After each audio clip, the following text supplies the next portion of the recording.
Babe, I'm ready to be a gravel badass.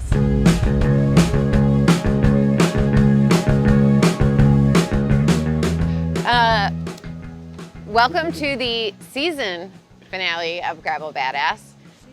We're here today with Michael Foster. We're going to ride a section north on the towpath that we haven't ridden on the series before, at least. Michael Foster, I feel like you're going to be one of those people that you're just Michael Foster. Like, you're not Mike, you're not Michael, you're just Michael Foster. But you said I could call you whatever. You can call me whatever. Tell the viewers about yourself. I am middle-aged white guy, but there's more to me than what you think that means. I am a father of 3. I teach music, and I have 2 passions, which is music and bike riding. Nice. Yeah. Well, I'm excited to go on this little jaunt with you. Let's do it. Yeah, let's do it. It's gonna have some fun. Okay, so season finale. So you've seen the previous episodes. Yeah. You know that we start with origin stories. Tell me about how you came to be upon 2 wheels. All right, so when I was a kid, I had this big wheel. You know what big wheels are? Heck yeah, like the plastic ones.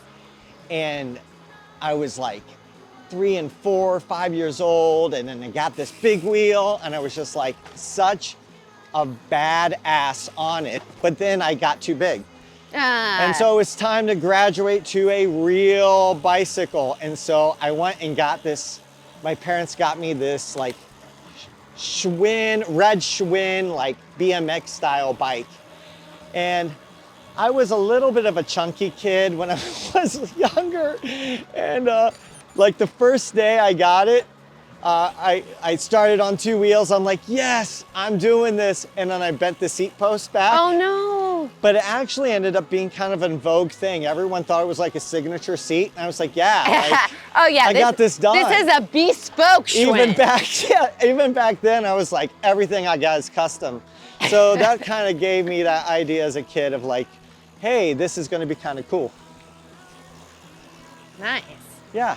So tell me about your adult bicycle riding. Like, typically, well, and I found, and this doesn't mean it's the case for you, that, we ride as kids, and then there's a lull, and then somehow we get back into it as an adult. Well, it's interesting, Erin, because I started cycling, you got that first bike when you're a kid, but I never really got my license till I was almost 20 years old. Okay. So I only rode bike to get places. So I grew up in rural Ohio, and a lot of my friends had driver's license, and that just wasn't something that my dad in particular wanted me to have for whatever reason. So I just rode my bike to work, and so we actually lived in the country, and we lived on the corner of a dirt road. So gravel biking, which I love doing, has just been something I've always done. Yeah. And going to college, not having a car, I would just bike from place to place. I went to Kent State and continued biking through college. And even when I ended up getting my license, always seems like there was a bike in my life. Wow, that's awesome. Okay. Yeah. Two things. One, where in rural Ohio? Ashland County. Oh, okay. Yeah. Because of some of my work stuff, I have a lot of intersections with rural Ohio. So oh, yeah. I am always curious about that. Go Mapleton Mounties. You know who you are. You know.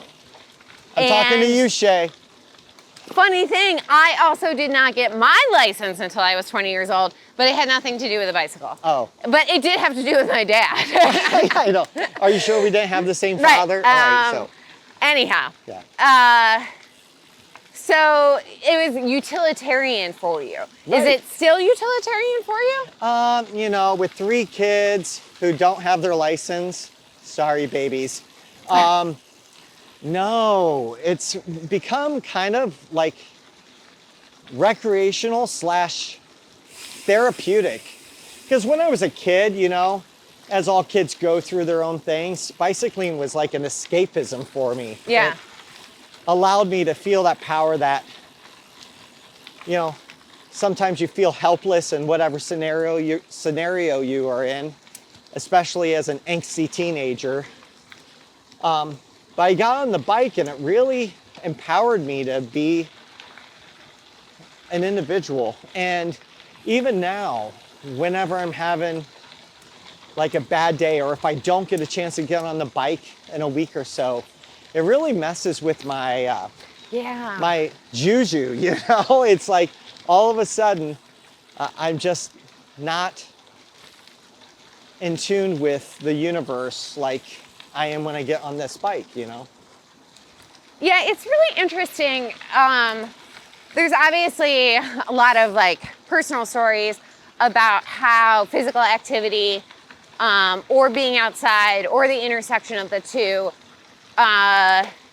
really support mental health fitness. Yeah. But I think that there is something different about riding a bike in that, you know, you are being physically active, you are outside, but there's something different about doing it on a bicycle that amps it up. I don't know if there's any research or what to support that. I don't know if it's because you get to go farther. I don't know. Well, I think there's always that, because typically people learn how to ride bikes when they're kids. I know for me, it really taps into that childlike wonder that we lose through whether it's our jobs or, you know, our families or just life in general. You get on the bike, and for me, it taps into that wonder of, wow, this is something new. But it's also, you know, hiking is fine, but sometimes you just want to go fast. You know what I'm saying? Yeah. And on a bike, all right, now I'm going to go fast, and it's me taking me there, not somebody driving, you know? Yeah. I'm not relying on anyone else. It's just me, the ground, the bike, and whatever's going to come my way. And that, I think, is something we get lost in this world of technology. You know, I'm with it, always on my phone, always have some sort of distraction. But nothing's going to keep you in the moment like a bike does. It's almost like yoga in many ways. Yeah. You know, that's really true, because I think for me it works both ways, because I have a tendency to be like a worrier and easily overstimulated, and sometimes I'm like, I literally cannot get on a bike because like I gotta watch for potholes, or like I gotta worry about cars. But at the same time, I think that need to be present in what you're doing is something that's unique. Yeah. To a bike. Like I can totally zone out if I'm hiking, totally zone out if I'm running even. Right. Which is not something that I do regularly, just to be clear. Yeah. But like, you know, I'm on a Disclaimer, bike and like. Erin's not a runner, everyone. Yeah. Let's manage expectations here. But like on a bike, you have to, it's like a very fine line between freedom and like that zone out, like zenness. Yeah. But you also have to be aware enough to like not go over your handlebars for whatever reason. Yeah. Right. It's really interesting. Especially when I'm on my mountain bike, and you really are, you have to be so in the moment, because your well-being really does depend on it. And I think there's a healthy, I know there's a healthiness in being in that moment. Yeah. In a world of worrying about your kids, or worrying about your job, or worrying about your house, or worrying about whatever, just to get on that bike and know for right now, it's just me and nature. Yeah. Which is super important. I think that like you mentioning mountain biking. Yeah. I live like 5 minutes from Hampton, and I've been trying to like go there more because I think it's the perfect, I'm way too into my work. I've like fried my brain halfway through the day, and I need to reset. And Hampton is great because it's something for everyone. Yeah. Like if you just want to kind of go leisurely, just enjoy the trails, you can do that. If you want to hammer up a great hill, you can do that too. You know, it's so many levels, and I've never had a bad experience there. And you're right, it's right in our backyard. Yeah. Well, and then the nature too. Like right. you see deer and owls and all of this wildlife that you wouldn't necessarily see. Yeah. Oh man, I'd love to see an owl there. So cool. It is. So I actually didn't know you were also a mountain biker. Tell me about the mountain biking. Like, do you get out there often? Do you have a favorite trail? Like, yeah, so my favorite trail is wherever my friends are. I'll be honest, like when you're riding with your friends, especially mountain biking, it's pretty special. But I love Hampton, it's great. Of course, East Rim is a fan favorite for everyone. But I also enjoy the exploring stuff, you know, just, I know right off the trails here, there's some trails off to the side. Full disclaimer, don't know if they're public, but they're there. Right. Be careful, ride at your own risk. But it's just kind of nice to see, you know, what is happening. And, you know, I was into mountain biking back in the 90s, and then I got away from that a little bit because, well, you have little kids and stuff. But then recently I gotten back into it, and I love it. It's like probably my favorite type of biking. Yeah. Next to, you know, getting on my gravel bike. You Yeti a lot. I do. So with the Dirty River group. Yeah. One thing I was thinking about, like in anticipation of this conversation, is like Dirty River is relatively young. So there's a great community of cyclists who Yeti and are just affiliated with the shop. What was that community like pre-Dirty River?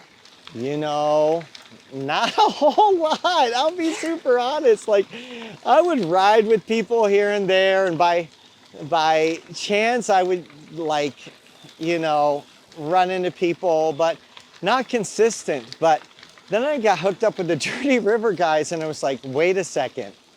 These are all people from all walks of life, and they have one thing in common, which is riding bikes. Yeah. And the fact is, it's like, it's just about riding and making friends. Yeah. And what an interesting concept in this, like, world of, like, you have to be in your niche or you have this certain, you know, background. But there's so many different people there, from, like, people that can hammer hard to people that just bought a bike and riding for the first time, you know? Yeah. I hadn't thought about this, but now I'm thinking about it in that same context, is like, you know, my social circle pre-biking was very much like young professional, nonprofit, which is great. Those are great people. Right. But like, before working for nonprofits, I worked in the service industry. And so like, it's a different, I don't know, it's just very different. Yeah. And so like, connecting to people through bikes really re-broadened my circle to people whose daily/weekly schedule looked very different from mine. Right. And I think that that's important. It is important, because where else do you make those connections? It's so interesting you bring this up, because you know, when you are, so I was riding with the Yetis once. Here's a Yeti story for all of you. I'm sure you'll be bored by it, but here we go. I'm ready for it. So I was riding next to this guy, and he was asking me, oh, what do you do? And I said, oh, I'm a high school band director. And he's like, oh, my kids were in high school band. They loved it. And I looked at him, I'm like, yeah, I was your kid's high school band director. And he was like, Mr. Foster, like, it blew his mind because it was out of context. But here we ended up having this relationship before as teacher-parent. Yeah. And now we have this friendship that goes beyond that. And we would never had that understanding if it wasn't for the Yeti Squad and Dirty River. I think that makes me think about like how compartmentalized we make our relationships. Yeah. Like context is obviously like, I'm not going to dismiss its relevance, but Right. like, you know, we just often see each other like as a person doing this preconceived notion of what this person within this context does, instead of like thinking about all of the nuances that are involved in being a person. That's right. You know, when you see people in a work setting, or if you see people in a competitive life decision, such as your job or, you know, a business, they can become really two-dimensional. And through biking, I feel like it makes that concept of a person more three-dimensional, that there's depth to it. That I wouldn't see otherwise, you know? So anyways, that was my story about like just Yeti Squad is, you know, you get to meet these people and all of a sudden your life is so much richer because you share this passion for biking and beer. Right. There is also that. There is that too. So, how have you been enjoying your gravel biking recently? Good. Yeah. I feel like I haven't ridden as much or like stretched myself as much as I generally like to, like in biking, but also just as a person. Right. But I'm trying to embrace the idea of like personal seasons, if you will. That like I just needed, you know, something a little lower key. Yeah. This year. I feel like I'm still making the most of it when I get out there. Yeah. And like, I'm not overly concerned with like the fact that, you know, mileage goals or whatever I had have fallen by the wayside. Like, I mean, I do, as a person, I kind of need those things, and for better or worse, like, if I decide like they're not relevant anymore, I just let them go. Yeah. Which, you know, if they were productive to set, maybe I should hold myself a little more accountable, but Yeah. I don't know. I mean, how do you approach that kind of stuff? Like, are you just fly by the seat of your pants? Like, or are you like a goal setter and a... You know, I used to be a real goal setter because I had this feeling like I had to fit in to a certain mold of what a cyclist was supposed to be. Yeah. Like, especially in my 20s. But now that I'm not in my 20s, I'll let you guys guess how old I might be. Not longer in my 20s. I realize it's more about finding that self-care spot. Yeah. And I can sit in front of the TV and do self-care and binge watch something, and that's nice. But, you know, after spending an hour and a half on the bike, all of a sudden, you just feel so much better. And my brain is reset. And I don't know if it's the oxygen or maybe it's that moment of solitude that you have. But you know what's interesting, Erin? I like I said, I have a passion for biking and I have a passion for music. And a lot of music I listen to is very droney or, you know, repetitive, or people may say like ambient. But I think it has the same endorphins start happening as it does on bike, which is that idea of repetition and just moving and moving. And that's one thing that Micah Krause had in his art show called Cycles, and it really resonated with me. I'm like, yeah, I get the idea that we're cycling through parts of our life, and you know, biking helps me kind of slow down and enjoy my life because it goes so fast. It really does. It does, it goes so fast. And I'm just like, you know, at least being on a bike allows me in this moment to kind of like just put the stopper on time and just see the world through a separate lens than what I was seeing Yeah. it before. So Well, I mean, I think,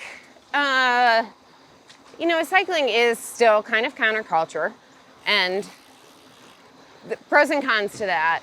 But I think that, like, there's still that element of getting out there and doing something unexpected, Yeah. even if it's something that you do right. that is very fulfilling. And then also, like, what we were talking about earlier with, like, riding as a kid, like, there's still, I think that there's some, like, sensory memory that gets set. Yeah. Because my brother and I used to live, like, quarter mile from, like, a Dairy Mart. And we used to, like, sneak out the back of the yard, Yeah. ride to the Dairy Mart and get slushies.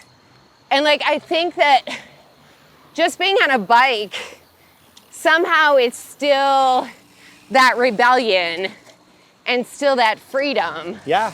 Even though my mom's not gonna be mad anymore.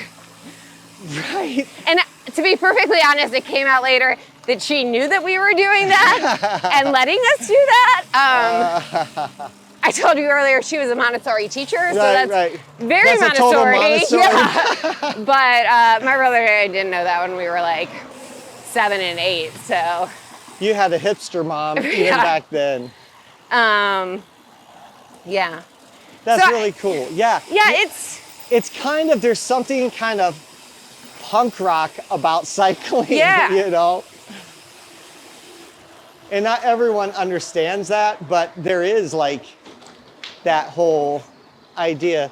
You know, for me, not having my license and, you know, growing up in rural Ohio and not having a car, and so many other people had these things, you know, I'm gonna say maybe 1 or 2 people razzed me about it, but there was kind of made me a little bit tough, you know? Yeah. So now it's kind of like, look at me now. Yeah. I'm still riding. Right. You know? Like Exactly. it wasn't yeah, it was a necessity, but it wasn't just that. Right. I didn't know then that there was a work being done in me that would later on in my life Right. give me a whole different value to this activity, to this sport, if you will. Sport. What a weird word. Sport. What a weird, I mean, I guess sport isn't a weird word, but what weird connotations it has, I think. Yes, right.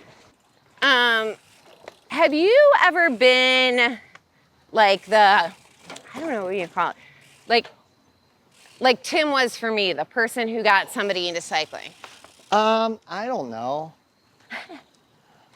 Okay, I don't know. I like. If you had a friend who like mildly expressed interest, how would you woo them into our cult? Well, I guess my partner Scott, you know, kind of was into cycling, and I think one of the first things that we did when we were dating is we went on a bike ride together in Columbus, and I remember he almost like sideswiped me, and it was just like, it was almost like game over, but we had fun doing that. Yeah. And being up here in the Yetis, it was one thing that we ended up enjoying doing with each other, which is cycling with others. And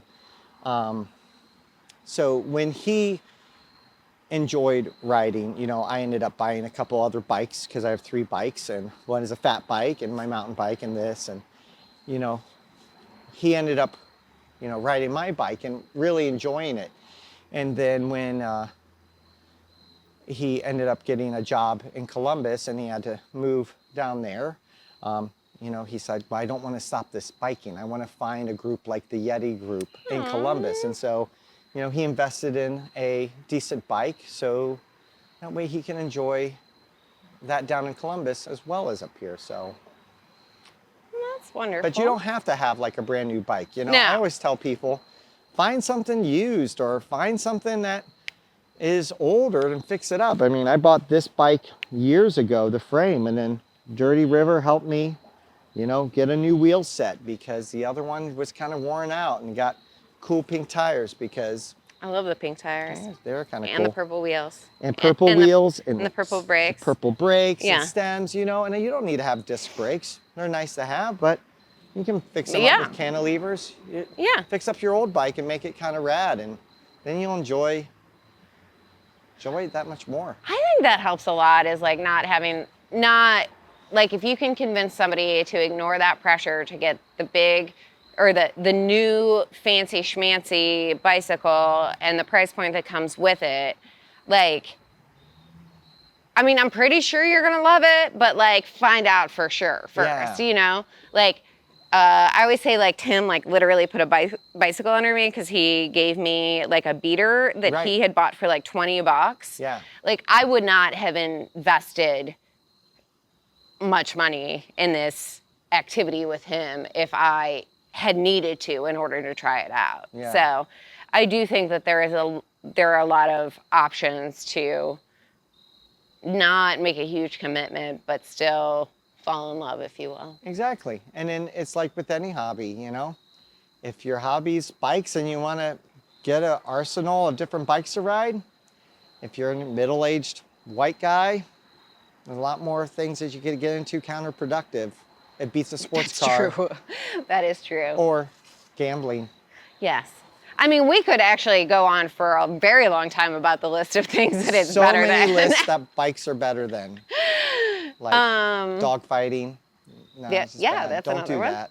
That's another one. It's really bad. Okay, well, as we wrap up, like, is there anything else, like, in the spirit of gravel badassery, like, that you would want to share, like a story, advice, a perspective? I guess as you get older, find something that you love, because I feel like the older I get, the fewer and farther between those things come. And biking is one thing that just makes me fall in love with, you know, people again, life, you know. Just you get off the bike and all of a sudden it was a restart. So I think that's just about it. I mean, being a badass, I think, has a lot to do with not only taking chances, but also being vulnerable, you know? Get to know people and get to speak to people in ways that maybe you done before. So I think that's as much of being a badass as anything else. I certainly think so. Yeah, I mean, I have some work to do on my vulnerability, but like when we were talking earlier about the genesis of this series, like riding gravel for the first time, like I am not good at doing anything new in front of any new people. And so I think it was really like that willingness to be vulnerable with Tim and Ben going on that first gravel ride. Mm-hmm. That is why we are here today. Yep. With the season finale. Yeah, the season. With Lavender and Uncle Arthur. Yeah. The cliffhanger aspect is, will there or will there not be a season 2? And cut! What do you think? Are we done?